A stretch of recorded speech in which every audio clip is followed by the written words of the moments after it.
جی ناظرین السلام علیکم، میں ہوں راجہ ابرار حسین۔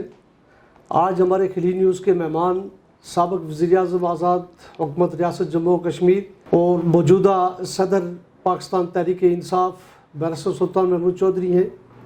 آئیے ان سے گفتگو کرتے ہیں۔ بیرسٹر صاحب السلام علیکم۔ السلام علیکم جی۔ سر، اس وقت موجودہ سیاسی گیم گیبی کے حوالے سے سینٹ میں اس وقت اپوزیشن کی کامیابی کی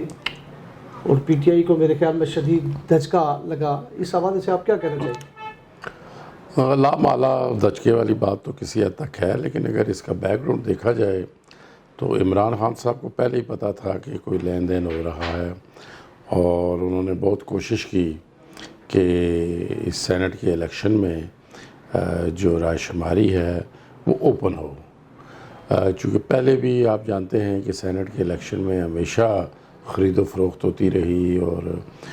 60 کروڑ تک سینٹ کی سیٹ بکتی رہی، تو وہ چونکہ شفافیت چاہتے تھے تو انہوں نے کہا اوپن ہو، لیکن ظاہر ہے سپریم کورٹ کا پھر فیصلہ آ گیا، تو اس کے بعد کوئی چارہ نہیں تھا خفیہ رائے شماری کا، اور وہی ہوا جس کا اندیشہ تھا۔ کچھ ووٹ اور بیلٹ وہ ضائع ہو گئے، کچھ دوسری طرف پڑ گئے، لیکن خان صاحب کا یہ اچھا قدم ہے، جمہوری قدم ہے، کیونکہ اخلاقی طور پر تو ظاہر ہے ایک اپوزیشن کو برتری حاصل ہوئی ووٹنگ میں، نمبرز گیم میں، تو انہوں نے یہ اچھا فیصلہ کیا کہ وہ پرسوں دوبارہ اعتماد کا ووٹ لے رہے ہیں، اور اس سے یقینی طور پہ جو کچھ ہوا ہے اس کا سارا سامنے آ جائے گا کہ یہ کیسے ہوا، کیوں نہیں ہونا چاہیے تھا۔ شفافیت کے حوالے سے آپ اگر کہنا چاہیں تو میرے خیال میں شہریار آفریدی کو آپ کیا خطاب دیں گے کہ انہوں نے اوور ایکٹنگ کی وجہ سے ان کا ووٹ بھی ریجیکٹ ہوا، اس طریقے سے زرتاج گل کا بھی ہوا، اور وزیر اعظم صاحب کے حوالے سے بھی یہ کہا جا رہا ہے کہ انہوں نے بھی اوور رائٹنگ کی وجہ سے ان کا بھی ووٹ ریجیکٹ ہوا۔ دیکھیں جی، ایک تو یہ ہے کہ کیا انہوں نے دانستہ کیا ہے یا غیر دانستہ ہوا، اگر تو دانستہ ہوا ہے پھر تو وہ قصوروار ہیں، لیکن غلطی غیر دانستہ طور پر بھی ہو سکتی ہے، یہ تو ابھی وقت کے ساتھ ساتھ، حالات کے ساتھ ساتھ، مزید ایویڈنس آنے کے ساتھ ساتھ پتہ چلے گا۔ ابھی سر آپ اب دوسری طرف آتے ہیں، آزاد کشمیر کے اس وقت آمدہ الیکشن تو بڑی جوڑ توڑ بھی شروع ہے۔ ایک حد تک جب تک آپ کے پاس 5 سال تک پاکستان تحریک انصاف رہی، آپ بڑے متحرک رہی ہیں، اور میرے خیال میں آزاد کشمیر میں آپ نے تحریک انصاف کو بڑا متعارف کرانے میں اپنا رول ادا کیا۔ اچانک آپ کے اوپر ایک پیراشوٹر کھڑا کر دیا گیا ہے، تو کچھ احکامات ایسے بھی ہیں کہ جو ابھی پی ٹی آئی کے وفاق کی طرف سے ابھی آزاد کشمیر میں لاگو کیے جا رہے ہیں، پہلے تو آپ انڈیپینڈنٹ تھے۔ اس تناظر میں آپ کیا دیکھ رہے ہیں؟ ایک بزنس مین، ایک کارکن جو پوری زندگی اس کی تحریک آزادی کشمیر میں صرف ہوئی، تو اس میں آپ کس تناظر میں دیکھ رہے ہیں کہ یہ کیا ایک پیج پہ آپ آ سکتے ہیں کہ جیسے تنویر الیاس صاحب اس وقت آگے، بزنس مین ایک آگے؟ دیکھیں جی، بات یہ ہے کہ پالیٹکس نے بھی پریشرز کی ہے،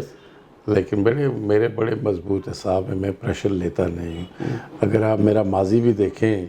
تو پہلے میں جب پرائم منسٹر بنا تھا تو پاکستان میں 4 حکومتیں تبدیل ہوئی تھیں، چھوٹی بات نہیں ہے۔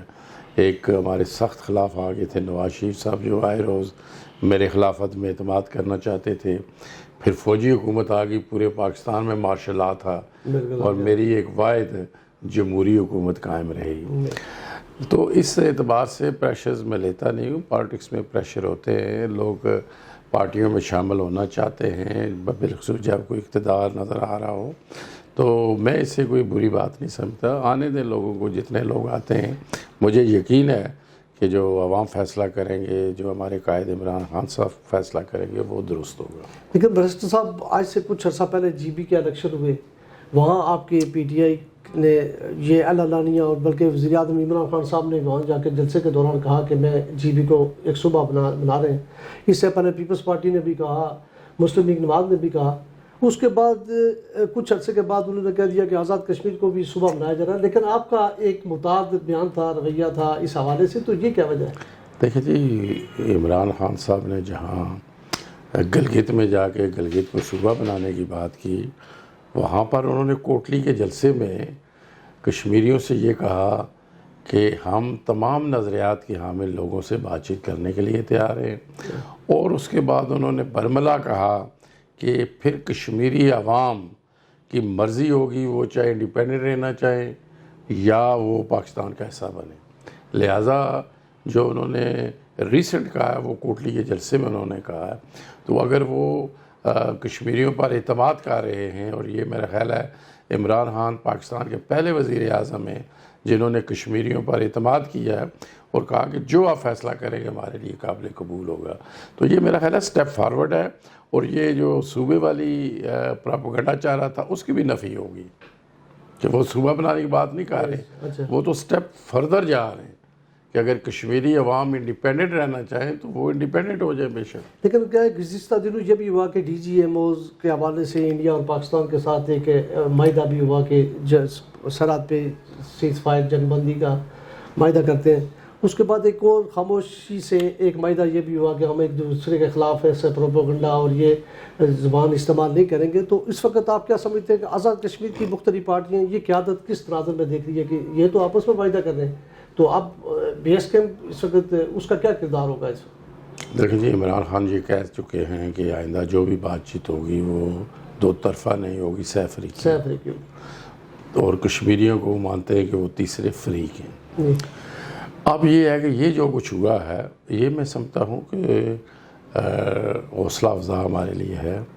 کہ انٹرنیشنل کمیونٹی انفیکٹ یہ سمجھ چکی ہے کہ کشمیر ایشو ہے، اور جب تک یہ حل نہیں ہوگا اس وقت تک ساؤتھ ایشیا میں امن قائم نہیں ہوگا، اور دونوں ممالک جو ہیں وہ ایٹمی پاورز ہیں، بالکل، اور جنگ یہ اگر لائن آف کنٹرول پہ کوئی چھوٹی موٹی انسیڈنٹ ہو جاتا ہے یا ایکسیڈنٹ ہو جاتا ہے تو وہ ایک بڑی جنگ کا پیش خیمہ بن سکتا ہے، یعنی ایٹمی جنگ چھڑ سکتی ہے۔ تو وہ ایٹمی جنگ صرف ایشیا یا ساؤتھ ایشیا کے لیے خطرناک ہوگی، وہ پوری دنیا کو تباہ کر دے گی۔ وہ جو ایٹم پھٹتا ہے تو وہ پوری دنیا تباہ ہو سکتی ہے۔ اس لیے یہ انٹرنیشنل کمیونٹی اس میں جو ہم بار بار یہ میرا ہی ڈیمانڈ رہی ہے کہ انٹرنیشنل کمیونٹی اپنا کوئی رول پلے کرے، میڈیٹر کا رول پلے کرے، فیسیلیٹیٹر کا رول پلے کرے۔ تو میرا خیال ہے کہ یہ جو کچھ ہوا ہے اس کا ہمیں ایک دیکھنا براہ راست ہمیں تو یہ بھی فائدہ ہے کہ سیز فائر لائن سے جو ہمارے لوگ لائن آف کنٹرول پہ آئے روز شہید ہوتے ہیں، زخمی ہوتے ہیں، متاثر ہوتے ہیں، مشکلات میں ہیں، بنکر لگانے پڑتے ہیں، تو اب ان کے لیے بھی کچھ آسانی پیدا ہوگی۔ یہ سیز فائر لائن یہ پہلے بھی ہوئی تھی مشرف دور میں بھی۔ تو کیا آپ یہ سمجھتے ہیں کہ اگر صوبہ بن جائے تو کشمیر مسئلہ کشمیر میں صوبہ نہیں، صوبے کے ہم حق میں نہیں ہے، حق میں نہیں ہے، بالکل صوبے کا حق میں صاحب نہیں اس وقت بڑا لانگ پیریڈ اگر دنیا میں دیکھا جائے تو سب سے بڑا مسئلہ اس وقت مقبوضہ کشمیر میں جی بالکل برہان کی شہادت کے بعد تو بڑا فلیش پوائنٹ عالمی دنیا نے توجہ کا مرکز اچانک سرد خانے میں کیسے کشمیر کا آپ کیا سمجھتے ہیں کہ وہاں کون سی جگہ پہ ہمارے یہ اگر وکیل یہ حیثیت دیکھا جائے پاکستان کو یا کشمیری قیادت کو، وہ اس وقت یہ ویک کیسے ہوا، کمزور کیسے ہوا، پھر ایک دم توجہ وہاں سے ہٹ گئی؟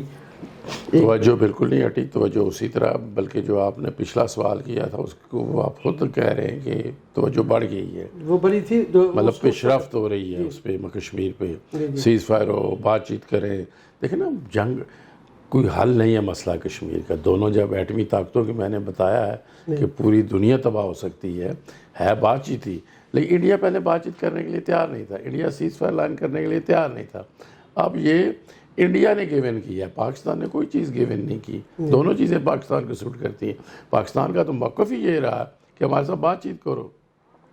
بات چیت وہ اس لیے نہیں کرتے کہ ہمارا موقف بہت مضبوط ہے، ان کا موقف ہے ہی کوئی نہیں ہے۔ تو اس لیے میں سمجھتا ہوں کہ یہ ہمیں سارا جو کچھ ہو رہا ہے یہ ہمارے انٹرسٹ میں ہے، اور اس سے وہ بات چیت ہونی چاہیے، اور اس کے ساتھ ساتھ صرف یہ پوائنٹ ایک ہے کہ انٹرنیشنلی مسئلہ کشمیر یا 5 اگست 2019 کو جب 370 اور 35A کو ایبروگیٹ کیا گیا تھا، اس کے بعد انٹرنیشنلی ہم اس طرح مسئلے کو نہیں اٹھا سکے۔ اس کی وجہ ہے، ایک تو کووڈ وجہ ہے، کہ پوری دنیا میں لوگ مار رہے ہیں. وہاں پہ جس طرح ہم وہ مظاہرے کرتے تھے, میں نے ملین مارچز 4 جگہ کیے, آپ کی تو تاریخ, اور میں نے ہر پارلیمنٹ میں کشمیر کمیٹی بنائی ہوئی تھی. اب یہ ہے کہ وہ کووڈ کی وجہ سے چل نہیں سکا. دوسرا یہ بھی ہوا کہ کچھ اور ایشوز آ گئے, جیسے بریکسٹ کا ایشو آ گیا کہ کیا برطانیہ یورپ میں رہے گا نہیں رہے گا. پریزیڈنٹ ٹرمپ کے خلاف پہلا امپیچمنٹ آ گیا. پھر ایران, عراق, مصر, شام میں کوئی نہ کوئی بات چلتی ہے. ایران کا جنرل جب شہید ہو گیا توجہ ادھر بھی چلی گئی. تو کہنے کا مقصد یہ ہے کہ یہ مسئلہ ابھی ختم نہیں ہوا, اور میں خود آپ کی وساطت سے اپنے جو آپ کے ناظرین ہیں ان کو بتانا چاہتا ہوں کہ وہاں پر اب ویکسین عام ہو گئی ہے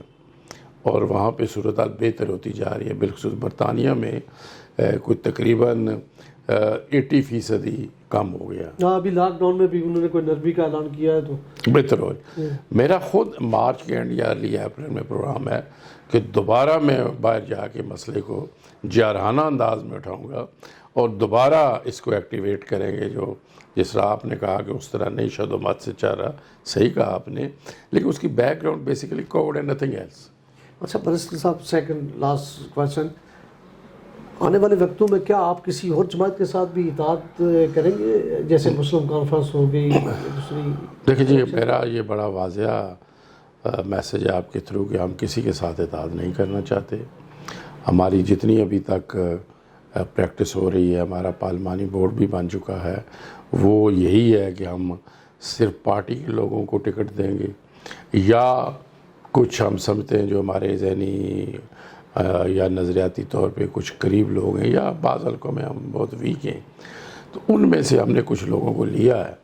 اور آپ کو زیادہ ہم لینے کا ارادہ اس لیے بھی نہیں رکھتے کہ 10 تاریخ کو ہماری ڈیٹ ہے آخری درخواست دینے کی, اس کے بعد تو ہم کسی کو لے بھی نہیں سکیں گے, 2-3 دن باقی ہے. آخر میں سر کہ آپ مقبوضہ کشمیر کے ان نوجوانوں کو, کشمیری ان محصورین کو اور آزاد کشمیر کے عوام کو کیا میسیج دینا چاہ رہے ہیں؟ دیکھیں جی, میں مقبوضہ کشمیر کے عوام کو, مقبوضہ کشمیر کے نوجوانوں کو, مقبوضہ کشمیر کے حریت پسندوں کو یہ پیغام دینا چاہتا ہوں کہ آج جو مسئلہ کشمیر انٹرنیشنل فورم پر آ گیا ہے, بات چیت کی بھی بات ہو رہی ہے, line of control per cease fire کی بھی بات ہو گئی ہے, یہ سارے کا سارا جو کریڈٹ ہے وہ مقبوضہ کشمیر کے عوام کو جاتا ہے کہ جو انہوں نے اننت ناگ میں, سری نگر میں, کپواڑہ میں, پلوامہ میں جو خون بہایا تھا, آج وہ رنگ لانے لگا ہے. دنیا سمجھ چکی ہے کہ اب زیادہ دیر اگر بھارت نے وہاں پر ظلم اور بربریت کیا, ہیومن رائٹس کی وائلیشن کی, تو حالات خراب ہو سکتے ہیں. اس لیے اب دوبارہ بات چیت چل پڑی ہے. عمران خان صاحب نے بھی بڑا سٹانس لیا کشمیریوں کے لیے. انہوں نے جب سے یہ 5 اگست 2019 کا واقعہ ہوا, سلامتی کونسل, یونائٹڈ نیشن کی general assembly, united nation commission for human rights, ہر فورم پر عمران خان خود بھی گئے, اور پاکستان کی گورنمنٹ کو بھی انہوں نے کہا, وزارت خارجہ کو بھی کہا کہ وہ جائیں. تو اب اور خود بھارت آج پوری دنیا میں ایکسپوز ہو چکا ہے. جو کچھ وہ منارٹیز کے ساتھ کر رہا ہے, جو کچھ انہوں نے بھارت میں مسلمانوں کے ساتھ کیا, سکھوں کے ساتھ کیا, جو دیگر منارٹیز ہیں ان کے ساتھ کیا, آج مودی کا مکروہ چہرہ دنیا کے سامنے آ گیا ہے. اور مودی اور بھارت اب پاکستان سے بات چیت کرنا چاہتا ہے. یہ تو عمران خان نے کہا کہ آپ دو طرفہ نہیں, اب سہ افریقی مذاکرات ہوں گے. تو اس لحاظ سے ہم سمجھتے ہیں کہ بہتر دن آنے والے ہیں, اور ہم مقبوضہ کشمیر کے عوام نے جو قربانیاں دی ہیں ہم اسے اسلام پیش کرتے ہیں, اور انہی کی وجہ سے آج یہ سارا ماحول بنا ہے. اور انشاءاللہ آنے والے جو وقت ہے, کیا امریکہ, کیا یورپ, کیا پوری انٹرنیشنل کمیونٹی چاہتی ہے کہ مسئلہ کشمیر کا حل ہو. صرف ہمارا یہ ہے کہ حل ہو, لیکن وہ کشمیری عوام کی مرضی اور منشا کے مطابق حل ہو. ناظرین, پروگرام کا وقت ختم ہو جاتا ہے. اپنے میزبان راجہ ابرار حسین کو اجازت دیجیے. اللہ حافظ.